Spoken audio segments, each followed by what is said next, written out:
Today, let me quickly walk you through the process on the way that you fix the TikTok stitch feature not working. So if you're having issues with the stitch feature inside of TikTok, what you can do is try to make sure that the stitch feature is enabled.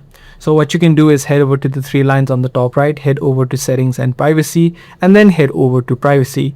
From the privacy settings, you need to again head over to reuse of content and make sure that this option is selected to everyone. Now, not only you, the other creator that you're trying to stitch must also have this feature enabled, meaning that they also must have this feature set to everyone.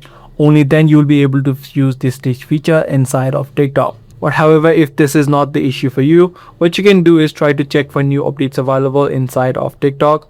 So head over to the App Store or the Play Store. If you do see new updates available, you can just tap on the update button. And once you update your application, you should be able to use the stitch feature. If you're still having issues, what you can also try out is try to clear the cache of the TikTok app. So you can head back from this section, scroll down and then head over to free up space and then tap on the cache option which says clear. You completed these couple of steps, you should be able to fix the TikTok stitch feature not working. If this kind of video did help you out, be sure to subscribe. That's going to be all for this one. I'll see you in the next video.